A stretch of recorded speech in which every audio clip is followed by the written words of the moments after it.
Capítulo 15. Uma inserção inesperada.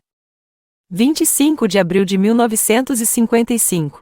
Justo no momento em que as máquinas imprimiam as páginas deste livro, um evento de tal importância ocorria que eu o registro aqui, e corri para os editores para que eles o inserissem. O dia inteiro de ontem, 24 de abril, o número habitual de visitantes dos domingos na minha casa em Terraços Palomar encheu as horas desde cedo até tarde ao anoitecer. À medida que eu os acolhia e conversava com eles, eu ficava mais e mais consciente de estar sendo mentalmente alertado para uma visita próxima dos irmãos. Já era tarde quando o último par saiu e eu fui para o meu quarto e tentei dormir sem sucesso. Em menos de uma hora, a vontade de me levantar e de ir para a cidade tornou-se tão intensa que eu sabia que tinha que partir sem demora. Durante a longa viagem para a cidade eu me perguntava se um pedido que eu tinha feito na última reunião iria ser respondido. Eu tinha perguntado a ele se me seria permitido tirar fotografias dentro de uma nave espacial, a fim de fornecer mais provas, para ambos céticos e crentes. Além de me dar a impressão de que isso poderia não ser tão fácil de conseguir, como eu poderia pensar, um dos irmãos tinha feito um comentário, o que eu sabia ser verdade. Mesmo que tenhamos sucesso, ressaltou ele, eu duvido se isso iria convencer os céticos de ideia fixa em função da razão de que os homens da Terra ainda têm tão falso conceito de outros planetas e das condições ali existentes. Contudo, deixei a minha esperança de crescer. Eu fui ao lugar de costume e fui recebido por um homem a quem eu tinha sido apresentado em uma reunião anterior, e que substituía um dos irmãos que havia retornado ao seu planeta natal.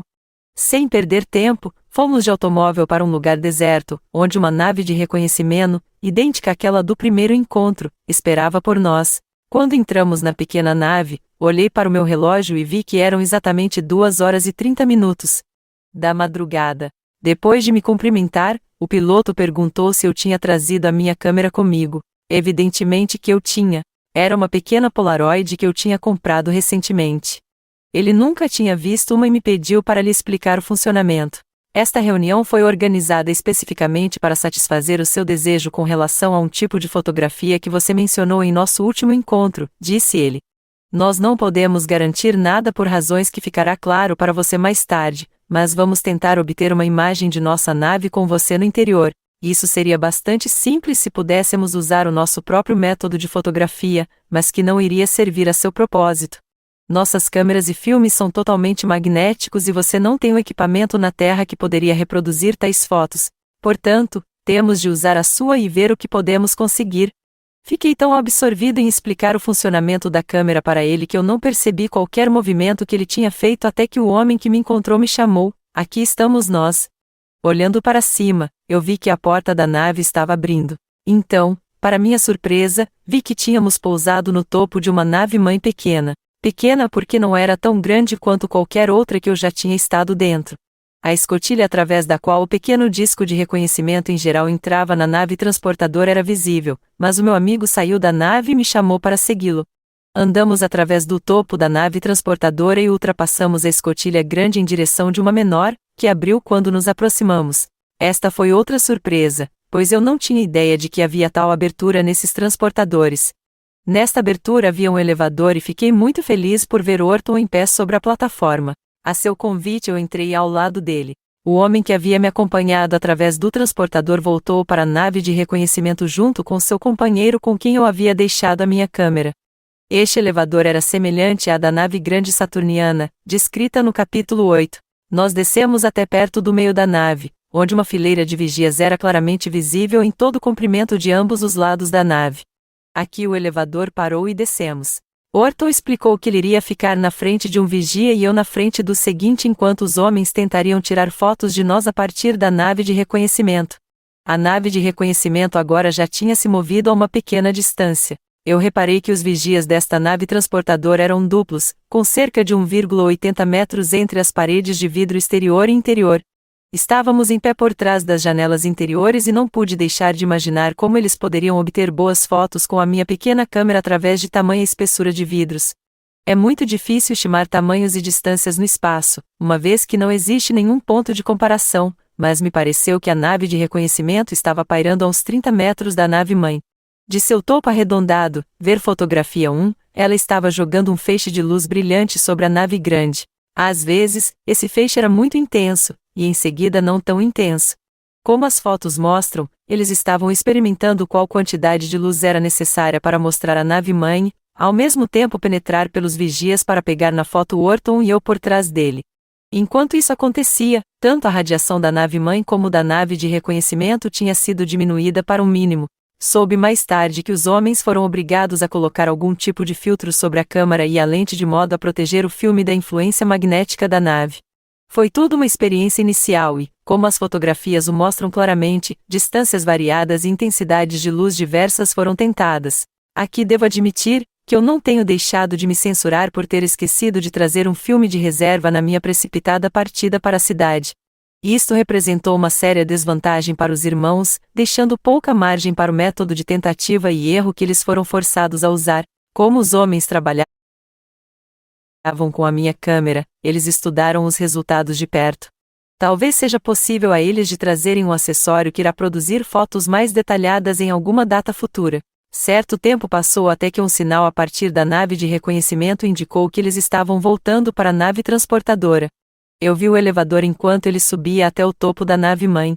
A escotilha se abriu e o elevador voltou novamente para o nosso nível com o piloto da nave de reconhecimento, com minha câmera na mão. Ele se juntou a nós e informou que, embora considerasse as imagens pobres, havia ali um pequeno sucesso e eles tinham guardado as 2 últimas exposições para tentar fotografias do interior desta transportadora. Tendo sido tão bem preparado para maus resultados, fiquei agradavelmente surpreendido com o que ele mostrou a mim. À medida que nós 3 caminhávamos em direção à frente da espaçonave, eu vi uma parede deslizar mostrando uma abertura muito semelhante a um túnel. Um pouco além deste, havia uma pequena sala com 2 pilotos sentados nos comandos.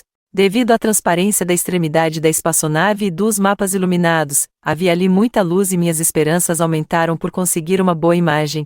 Todas as luzes da sala onde estávamos foram apagadas, deixando-a quase totalmente no escuro. Mas estas 2 tentativas falharam, devido à maior força magnética na espaçonave em comparação com a da nave de reconhecimento. Uma coisa foi comprovada. Sem que algum sistema de filtro ainda não tenha sido desenvolvido para nosso filme, é impossível obter fotografias claras dentro das naves espaciais. Quando eu perguntei se uma melhor câmera com uma lente mais fina pudesse ter maior sucesso, foi-me dito que qualquer melhoria apreciável era improvável por causa do tipo de filme utilizado. Depois que estas 2 últimas fotos tinham sido tiradas, as luzes de dentro da espaçonave voltaram novamente. Todos os 3, em seguida, voltamos pelo elevador e fomos levados para o topo da espaçonave. Quando a escotilha se abriu, vi novamente a nave de reconhecimento pousada sobre a nave-mãe. Orton tocou minha mão em sinal de adeus, e o piloto da nave de reconhecimento e eu caminhamos até o pequeno disco voador que nos esperava. Ao termos entrado, a porta se fechou silenciosamente atrás de nós e nós partimos imediatamente. É impossível para eu fazer ideia da distância em que tínhamos estado no espaço, mas todo o tempo decorrido desde que tínhamos deixado a Terra até o momento que aqui retornamos não passou mais de 2 horas e meia. De volta à Terra, meu amigo e eu deixamos o piloto e nos dirigimos até onde o carro estava estacionado. Era pouco antes das 7 horas quando meu companheiro me deixou na entrada de minha casa. Apesar de eu insistir para que ele entrasse para um cafezinho e para um café da manhã, ele me agradeceu e recusou, explicando que ele não deveria chegar atrasado ao trabalho que ele tinha arranjado para a duração de sua estadia aqui na Terra. E terminando, que me seja permitido dizer que eu já estou plenamente consciente de que farão muitas tentativas para desacreditar estas fotografias. Isso não me incomoda.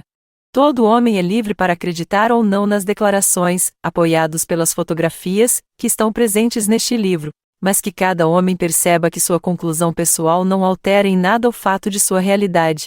Para corroborar isto, basta virar as páginas da história de quase cada ano em quase todas as épocas. A maioria das pessoas sempre acha mais fácil zombar das novas maravilhas, do que aceitar o fato de que seu próprio conhecimento é limitado no que concerne aos milagres deste universo sem limites que espera por descobertas e no qual ele habita. Aos irmãos de outros mundos, seres humanos como nós, eu sou grato pelo que eles me mostraram e me ensinaram.